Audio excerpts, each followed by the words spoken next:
2 nights ago, I was like 11:30 at night, and I was like, I don't want to read my Bible.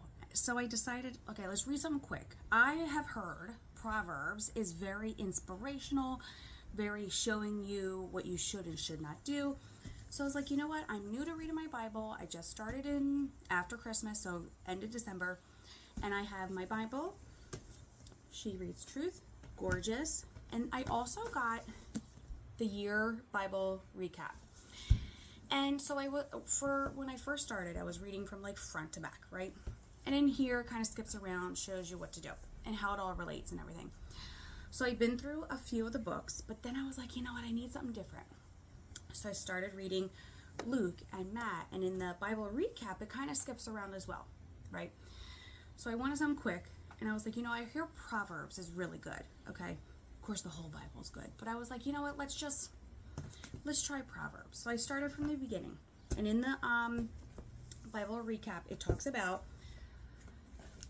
Proverbs 1 through 3 in sections. So what I do like is like, it's not just one chapter at a time. Like you can do like 1 or 3 chapters, right? So I don't highlight in this book because I feel like it was like, it's just a summary. It helps me understand, and I've understood so much more than I would not reading the recap, right? But then Proverbs, it was like, okay, I get it in the Bible. It makes sense.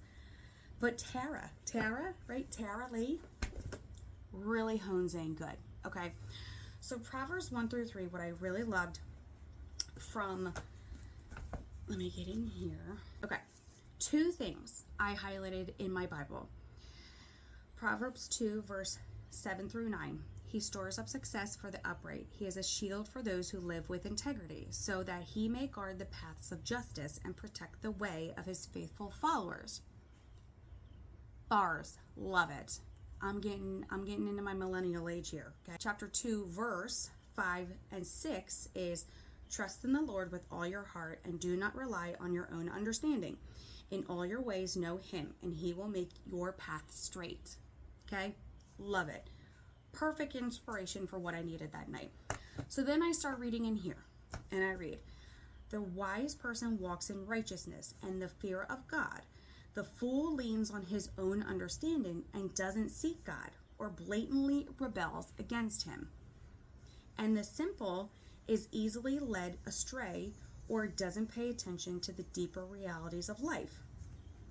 Love it. It talks about the 3 types of people in Proverbs are the wise, the foolish, and the simple. Okay, makes sense, right? So the next day, I go on to Proverbs 4 and 6. And I started here, I remember, and I was like, wait, how can I teach this to my kids? My kids are 7 and 9.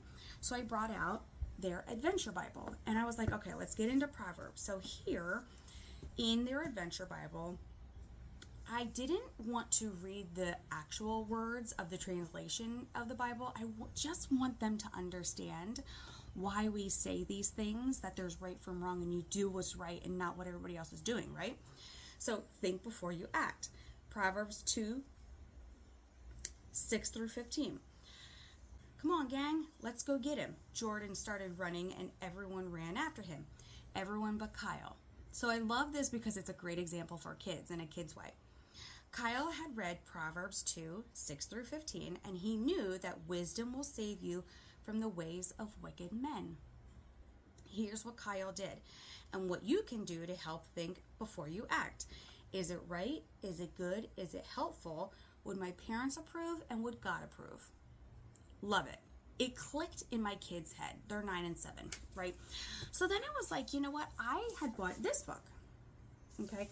The story of the biggest story of the Bible. And my son asked for this because my middle son asked for this because he wanted a little bit more like storytelling and a little bit more like of his own Bible, but it's still a family Bible, right?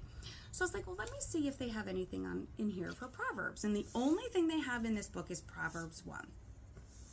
And what I love about this book is it's funny and silly, and it has great artistry. It's different. Not my aesthetic, but it makes sense with the story, okay? And what I really loved about this is my oldest one. I feel like he's scared of our religion. When they say fear God, he literally is like, why am I fearing him, you know? But one thing in here that really hit hard for him was there's a whole book in the Bible about wisdom. It's called Proverbs, and it tells us at the very beginning of the book about the very beginning of knowledge.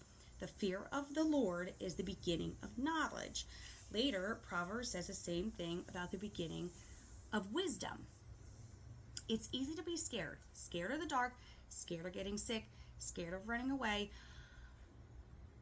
But maybe that's not your biggest fear. But there are lots of fears out there. The fear of God is the only thing that makes us wise. Then it explains. God doesn't want us to be afraid of him. That's not what the fear of the Lord means. Because that was always hard for me to explain that to him as well. It means that we adore God and love God and stand amazed by God so much that we know we can trust him and we would hate to displease him. Okay, so think of it. You're hiking through a mountain. You fear the edge of a cliff. You wouldn't hide out in a cave and cry yourself to sleep. No, you would keep walking, but you would be careful. You would pay attention to the map. You would not climb the guardrails. That's a good kind of fear. That keeps us safe and keeps us on the right path. Light bulb moment. It's just like the fear of the Lord. When we hear God more, when we fear God more than we fear people, we learn that God always wants what is best for us. That's the way of wisdom. That's the way of Jesus, and that's the way for us. So they're not literally fearing God. They're using the Bible and these examples of how to live our life and how they should think before they make decisions. And it really clicked with my 9-year-old, and he was like, oh, that makes sense. I'm fearful of the end result, but I'm going carefully to make the right decision.